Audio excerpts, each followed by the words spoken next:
Desde muy chico era fan de la serie de Thomas y sus amigos, era más que un hábito levantarse temprano para poder ver los episodios que daban y disfrutarlos acompañado de mis padres, un momento de felicidad más de mi infancia. Hace unos días por alguna razón volvió mi interés por la serie y se me ocurrió buscar mis viejas mercancías de ella, pregunté a mis padres si aún conservaban mi colección de juguetes y por suerte aún las guardaban. Esa misma noche desempolvé mis viejas cajas de juguetes, tenía trenes, libros, cintas y DVDs, ahí comenzó mi viaje a través de la nostalgia. Luego de un largo rato recordando los viejos tiempos comencé a revisar los DVDs, habían tanto de serie clásica como de new series. Cuando terminé de ver cada uno de los DVDs se había hecho muy tarde, eran alrededor de las 3 de la mañana y había comenzado a llover, pero aún me quedaban las cintas VHS. En ellas habían grabaciones de las transmisiones de la serie que habían grabado mis padres de cuando iba a la escuela, lo que me trajo muchos recuerdos.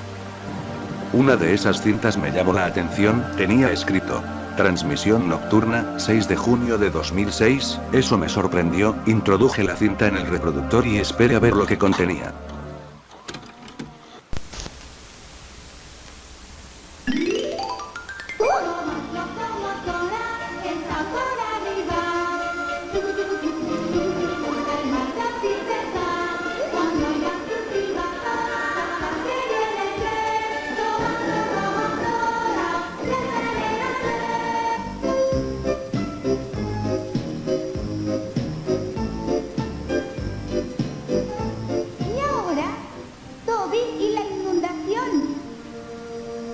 Había estado lloviendo copiosamente durante varias semanas. Era una transmisión de la serie clásica, aunque la verdad estaba un poco decepcionado, esperaba que hubiesen episodios nuevos que nunca había visto o algo así por el estilo, pero no, eran 4 capítulos de la temporada 5 con el mítico logo de Discovery Kids. Aunque ya era de noche, me dispuse a ver los episodios. Empezaba con Toby y la inundación, todo parecía normal, lo único peculiar era la estática pero no le di mucha importancia, ya que era habitual en este tipo de cintas.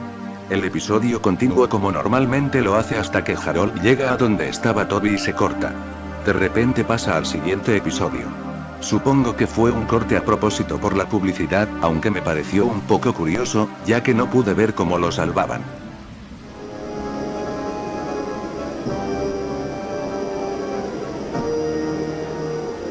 Toby flotaba a la deriva en las aguas crecidas del río, y de pronto apareció una señal que hizo que él y su maquinita...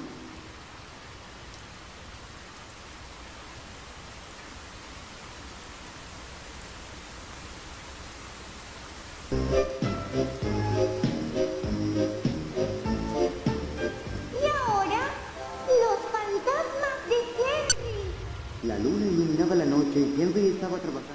El siguiente episodio era Los fantasmas de Henry. También, todo transcurría de forma normal, pero algo extraño sucedía, se escuchaba el audio desincronizado y el episodio comenzó a verse mal, aunque la trama parecía ser la misma. Sin embargo, luego de que Henry se aproximara al viaducto y cayera, el viejo Bailey no fue a ayudarlos. Se quedó en la pantalla una toma del accidente por unos minutos hasta desvanecerse en negro. De repente retrocedió hasta una toma de la estación abandonada. Solo había niebla, el ruido del viento y una extraña figura asomándose, pasaron unos segundos, hubo un corte y pasó al siguiente episodio. Henry clavó los frenos, pero los furgones chocaron contra las piedras y cayeron por el barranco.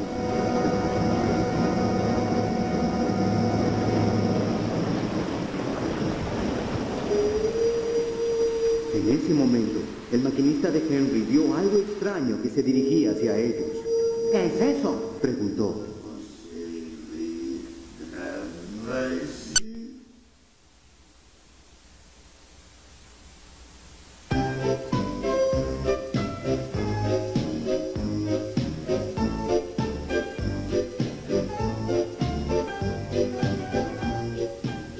Y ahora, Stepney se pierde. Stepney, la locomotora de los jacintos, trabajaba con su amigo Rusty. Stepney se pierde, uno de mis episodios favoritos donde Stepney llega a la chatarrería por error y casi terminan con su vida. Algo muy raro ocurrió en este episodio, cuando la garra de la chatarrería estaba por tomar a Stepney, la imagen se corta pero el audio sigue escuchándose, se oyen ruidos de metal y vapor y pasa a una escena donde se ve a Stepney en un depósito de chatarra muy solitario en la oscuridad.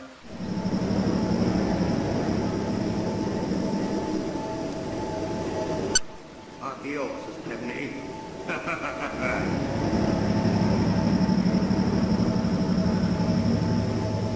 Stepney levantó la vista. Sobre él pendía una gran grúa. ¡Esta locomotora no es para chatarra!, gritó Stepney. La grúa no lo oyó.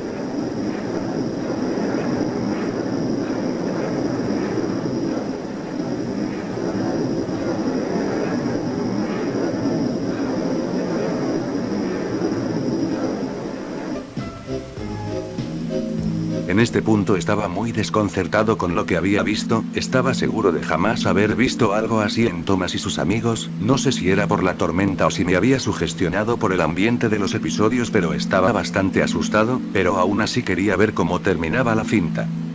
El último episodio que contenía la cinta era el del susto de Duncan, desde el inicio se veía un poco raro, no solo la imagen tenía una calidad muy mala, sino que la imagen estaba invertida, cosa que me pareció muy extraña, en un momento sobre el audio del episodio se escuchaban voces y sonidos superpuestos, lo que me llamó mucho la atención, ¿acaso era este un error del reproductor? ¡Más rápido!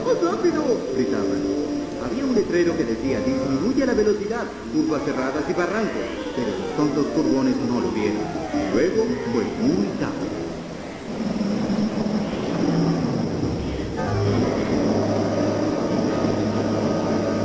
Peter Sam llegó al lugar del desastre. Todo iba de alguna manera normal, sin embargo, no estaba la escena donde se suponía que planeaban jugarle la broma a Duncan y pasó directamente a la escena donde Duncan pasa por el viejo puente. Respondió Duncan y se alejó resoplando. Duncan tenía que llevar unos furgones de carbón a las minas de pizarra y luego debía traer los furgones otra vez.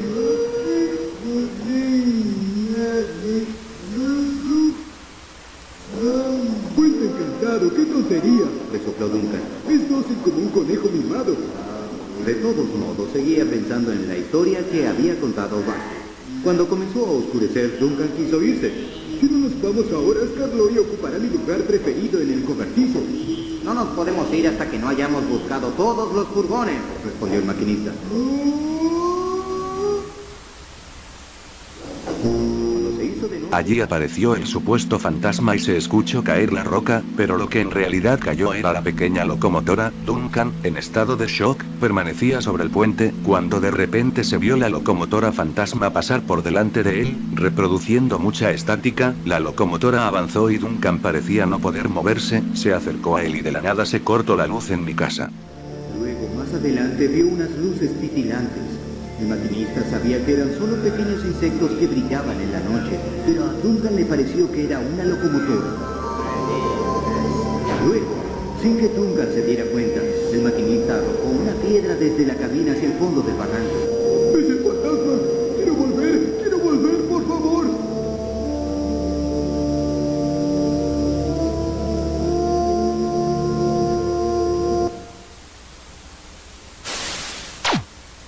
Me quedé muy impactado, mi corazón se había acelerado y no sabía qué había pasado.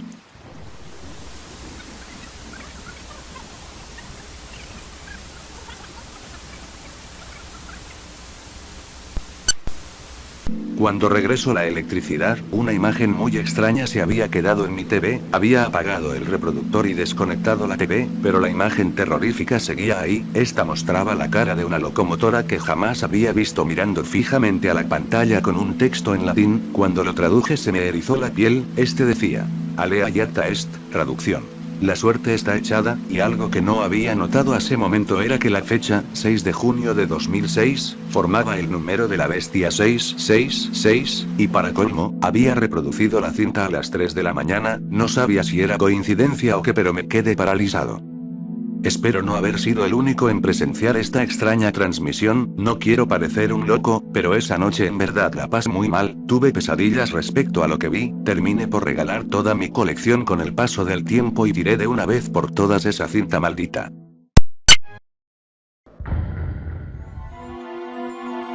Hace algunos años, era común entrar en páginas de compra y venta como eBay o Amazon para buscar prototipos de juguetes o DVDs de Thomas y sus amigos, que aún en la actualidad son muy raros de encontrar. Era el primero en ofertar en esas subastas y hasta llegaba a conseguir buena mercancía a precios muy bajos.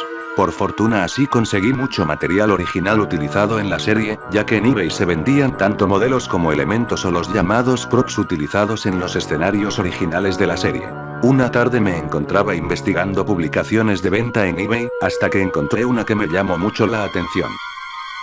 La descripción de la subasta mencionaba algo sobre varias cintas VHS, que le habrían sido entregadas al vendedor antes del lanzamiento de la serie en TV, lo que implicaba que el vendedor, originalmente habría trabajado de alguna manera en la producción de la misma. No lo dudé y realicé una oferta, no iba a perder la oportunidad de obtener material perdido de la serie. Al ser la única oferta, fácilmente gané la subasta y acordé el envío con el vendedor. Los días pasaron hasta que por fin llegó el paquete. La mayoría de cintas que recibí estaban relativamente en buenas condiciones, teniendo en cuenta que estas tenían poco más de 30 años. Otras estaban un poco deterioradas por el uso, con rayones, manchas, etc. A algunas de las cintas les faltaba las etiquetas originales y tenían adheridas etiquetas escritas con marcador. Estas parecían contener versiones preliminares de ciertos episodios con efectos de sonido adicionales, o faltantes, y la estética de estos era muy diferente a las versiones finales. Así como fragmentos cortos de metraje que no llegaron a las versiones finales y bastantes escenas que consideré eliminadas, ya que no recordaba haberlas visto antes. De hecho, los escenarios eran muy diferentes, parecían ser mucho más simples, las nubes eran recortes de papel y las caras de las locomotoras eran apenas ojos y bocas metálicas. Esto me hizo pensar que estas grabaciones eran anteriores a 1980. Sin embargo, la cinta que más me llamó la atención, fue una llamada simplemente como Early Reel, que creo que fue filmada a principios de los 80, junto al episodio Down the Main. En efecto, Down the Main fue el episodio piloto antes de que comenzara el rodaje de la serie. Una vez que recibió la aprobación de la audiencia de prueba, se produjo la primera temporada, y Down the Main se volvió a filmar para convertirse en el episodio 25 de esa temporada. Lo que significaba que esta grabación no podría haber sido la que Britt Ashcroft envió a la cadena de ITV, a la cual se le dio luz verde para ser emitida. Intrigado, puse la cinta. El vídeo comenzó sin un menú principal, pero aparecía una fecha que se mostraba en la esquina inferior derecha.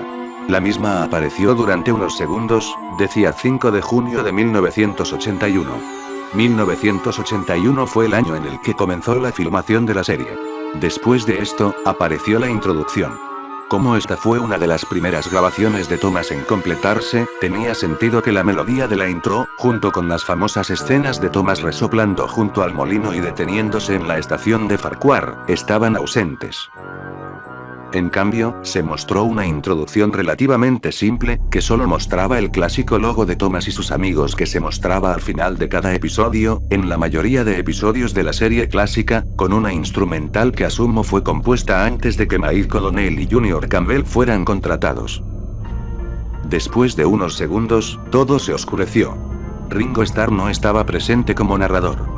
De hecho, no había narrador, el episodio no contenía diálogos, solo efectos de sonido, lo que lo hacía aún más desconcertante. El episodio comienza con un pequeño tren entrando a la estación de Knapford. La cámara se acercó para mirar más de cerca el tren de mercancías, y luego Thomas se acopló al tren. El modelo de Thomas se ve diferente. Es, presumiblemente, el mismo modelo que el utilizado en el piloto Down the Main, solo visible en una escena de la versión retransmitida. Entonces Thomas sale de la estación y se dirige al ramal principal. Los efectos de sonido se escuchan más realistas, como si se hubiesen grabado de locomotoras reales.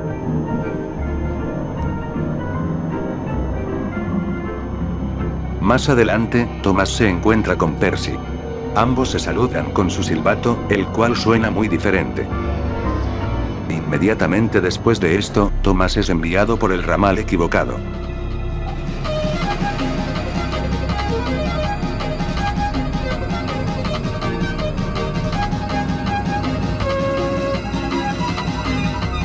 Vemos a Thomas resoplar por una pendiente empinada, con los furgones problemáticos chocando contra él.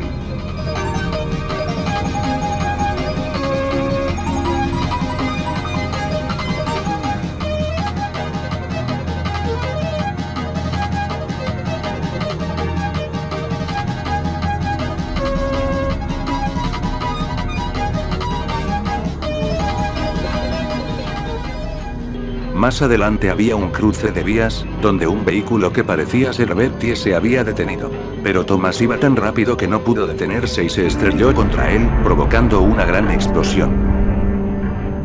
A la distancia se veía un acantilado rocoso. Thomas descarrila rodando por el suelo hasta estrellarse contra una pared.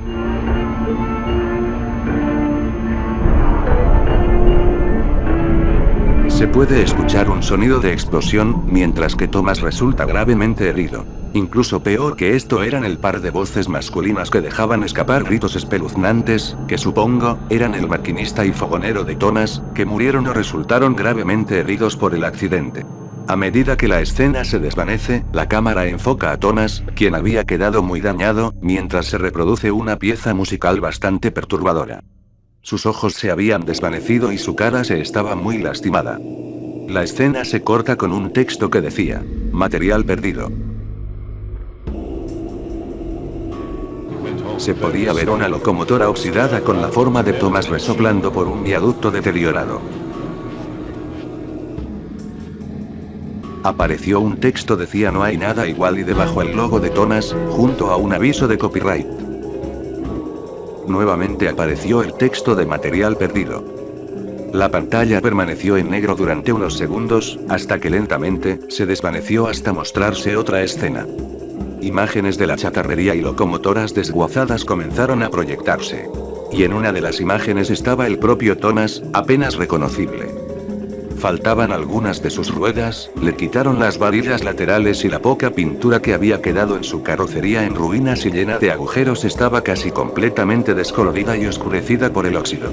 Hasta que todo se tornó en negro y parecía el final del vídeo.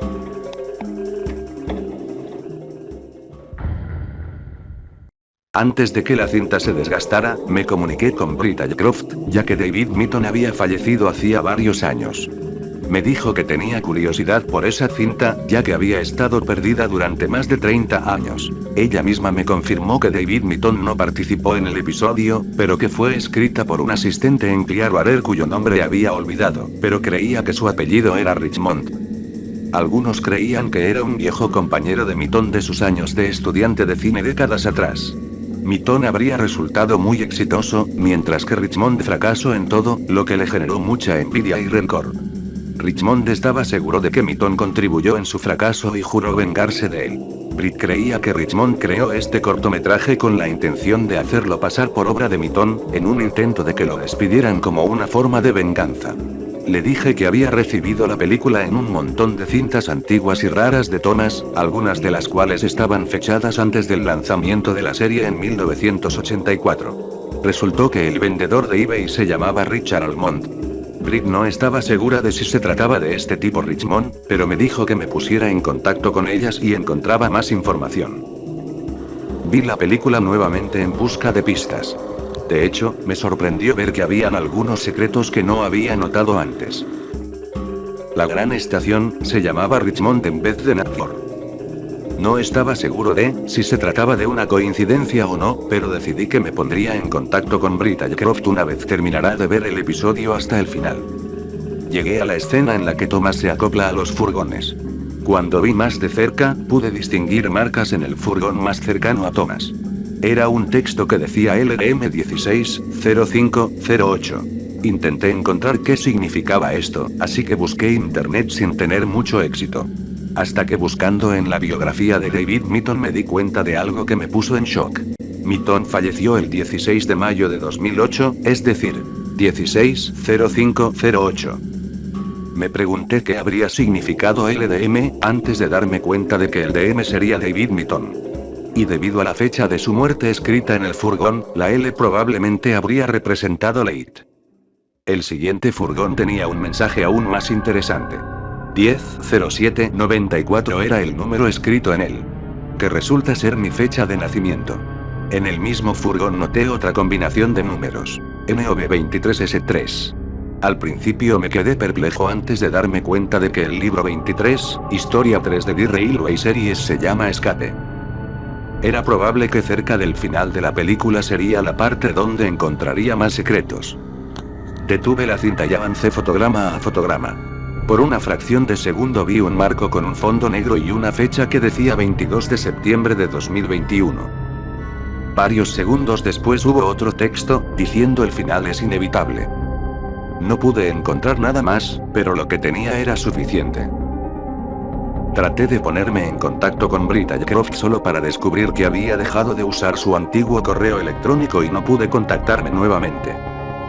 Mi teoría es que parte del episodio original era de Milton y la trama habría sido la siguiente. Thomas retrocede para acoplarse a un tren de mercancías. Toma el tren por el ramal principal antes de darse cuenta de que está resoplando por la vía equivocada. Luego sufre un accidente, pero por suerte nadie sale herido. Luego, el tal Richmond probablemente agregó sus partes, como las escenas perturbadoras y los mensajes ocultos, esto después de haberse dado el visto bueno para su estreno como piloto. Me llamó la atención la forma en que se utilizaron las locomotoras desguazadas en este episodio. Muchas veces en la serie vemos a las locomotoras pasando por los depósitos de chatarra, incluso encontrándose con locomotoras desechadas que se parecen a ellas mismas, pero los personajes simplemente las ignoran y sonríen. Desafortunadamente, desde entonces, la cinta se ha desgastado hasta el punto en que ya no se puede distinguir ninguna imagen clara. Mi teoría con respecto al Early Reel es que no estaba pensado como un lanzamiento, sino que era un episodio de prueba escrito, y por supuesto dirigido, por David Mitton para ver cuánta acción y violencia realista funcionaría en un episodio de Thomas. Teniendo en cuenta que la quinta temporada de la serie clásica contenía más acción y accidentes violentos, también fue la primera en consistir completamente de episodios originales, no basados en los libros. Supuse que las escenas violentas, no adecuadas para una caricatura infantil, probablemente se agregaron simplemente porque el episodio nunca se haría público, por lo que no tenían que preocuparse porque las cosas fueran demasiado violentas o aterradoras. No creo particularmente que vaya a suceder lo que se dijo en la cinta, ya que en mi opinión fue hecha de ese modo a propósito para que sea lo más oscura posible. Pero bueno, si muero el 22 de septiembre de 2021, retiraré lo que dije. Era jueves por la tarde y me estaba dirigiendo a una venta de jardín, había oído que allí se vendían videojuegos antiguos y fui a verlos. Era un ávido coleccionista de juegos de Nintendo, en especial de SNES, y casi había terminado mi colección. En mi habitación tenía estantes llenos de juegos de SNES y algunos juegos de NES, todos los títulos los había ordenado alfabéticamente. Cuando llegué a la venta de jardín, me puse a buscar los juegos. Vi varios estantes con ropa, algunos adornos variados para el jardín y una mesa con un hombre calvo detrás, que estaba leyendo un libro. Disculpe, me dirigí al hombre. El hombre levantó la vista de su libro. Escuché que habrían juegos de video por acá. ¿Usted sabe dónde están? Tenía un montón de ellos, pero un tipo llegó aquí hace una hora y se llevó la mayoría de ellos, respondió el hombre. Todavía hay algunos en la parte de atrás si quieres echarles un vistazo. Habían dos mesas plegables con cajas de zapatos vacías sobre ellas. Dos de las cajas tenían juegos, una con juegos de NES y la otra con juegos de SNES. Revisé los juegos de NES, pero nada me llamó realmente la atención, no los coleccionaba, solo poseía algunos de los más conocidos. Luego revisé la caja de juegos de SNES, pero se habían llevado la mayoría y habían pocos juegos. Había preparado una lista de títulos que estaba buscando con algunos que había tachado. Luego de no encontrar ninguno que estuviera en la lista, un juego me llamó la atención, el cartucho decía, Thomas the Tank Engine and Friends. No recordaba haber tenido ningún juego con ese nombre, aunque me sonaba familiar por una vieja serie de trenes. Decidí buscar el juego en internet. No habían resultados. Salía información sobre la serie, pero nada sobre un juego de SNES. En ese momento tuve una sensación extraña, estaba sosteniendo algo siniestro en mi mano, algo que parecía no existir. Me pareció una adquisición interesante por lo que tomé el juego y se lo llevé al hombre. ¿Cuánto por esto?, pregunté. El hombre miró el juego en su mano, y luego me miró. Te lo ofrezco en $10, finalizó. Saqué $10 de mi billetera y los puse sobre la mesa. Le agradecí al pelado y me marché. Llegué a casa poco después. Vivía solo, por lo que la casa estaba oscura y silenciosa, la tenue luz del pasillo era lo único que se veía. Me dirigí a la habitación donde estaban mis juegos. Deslicé mi dedo por el estante, sin encontrar lo que estaba buscando. En la sección T, tenía Tetris Attack y Thunder Spirits, pero no vi nada de Thomas. Volví a mirar este misterioso juego, la única forma de averiguar información sobre el mismo era lógicamente jugarlo.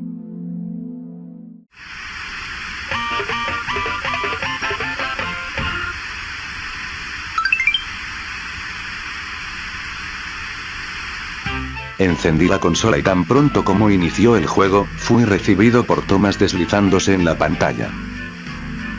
Nunca me había gustado su cara, siempre me pareció perturbadora, incluso cuando era niño. La siguiente pantalla decía: ¿cuántos años tienes? Con las opciones siendo 4 o menos, 5, 6 o 7, y 8 o más. Por joder, elegí 4 o menos. En este punto, mi ansiedad se calmó, esto era solo un juego educativo de mierda del que la gente se había olvidado. Tal vez era una copia pirata, pero eso realmente no me importaba. Una de las primeras cosas que noté al iniciar el juego fue lo horrible que se veían los gráficos. Estaba familiarizado con los gráficos de la SNES, pero esto se parecía más a un juego de NES. Un menú apareció. Habían diferentes minijuegos disponibles, y un narrador robótico leyó las opciones. No había esperado que hablara, por lo que fue una sorpresa. Era bastante inquietante la forma tan deprimente con la que el narrador leyó sus líneas. Elegí la primera opción, Start Thomas. Me llevó a un rompecabezas deslizante. Sin embargo, no era un gran rompecabezas, presionando a 2 veces lo había resuelto. Haber dicho que tenía 4 años tal vez fue mala idea. Viendo los otros minijuegos, ninguno de ellos era demasiado interesante, ya que eran juegos básicos que esperarías de un videojuego educativo. Probé suerte eligiendo la última opción. Las palabras en la pantalla se iluminaron. Elige una aventura. Selecciona la segunda opción. Thomas salva el día. La siguiente pantalla tenía más opciones para el juego y auto. Un cuadro rojo contenía las palabras auto. ¿Cómo funcionaba eso? Elegí automático. Enseguida comprendí a lo que se refería. Era una historia interactiva con palabras e imágenes. La imagen en la parte superior me desconcertó. Parecía observarme, aunque sus ojos no apuntaban en mi dirección. Mis pensamientos fueron interrumpidos por el sonido de una voz. Era el narrador robótico otra vez, leyendo la historia. Pronunció las palabras, pero no las leyó. Era frío, sin emociones. Every day Sir Topham came to the station. Hello, he said to Thomas. Don't let the silly freight cars tease you. You have an important job as a special helper in the yard. En la tercera pantalla, el narrador no habló. Las únicas palabras fueron ¿quién es este hombre? En un segundo, la pantalla se tornó negra y la historia continuó. En este punto, la voz del narrador me estaba inquietando. No se escuchaba la historia, pero sí se oían palabras.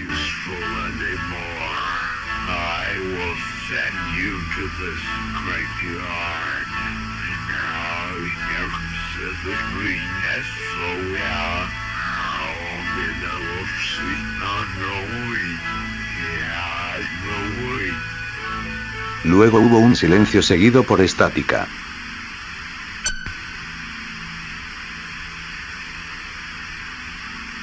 La pantalla iluminaba la habitación. Se hizo otra pregunta.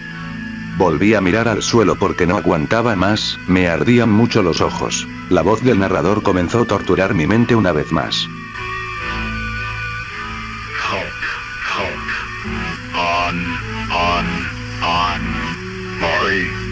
En este punto, la música se había ralentizado significativamente. Se sentía muy oscura y deprimente. They found James in a field. Help. Serves you right. Serves you Repetía la right. voz sin parar. Sin darme cuenta estaba arrodillado en el suelo. Se me había caído el mando de las manos, pero el juego continuaba. Sentía como si algo me controlara, no podía mover mis extremidades ni quitar la mirada de la pantalla. El juego terminó. La pantalla se volvió negra. La consola se había reiniciado y nuevamente apareció la pantalla de inicio. Thomas se deslizó y me miró directamente. You are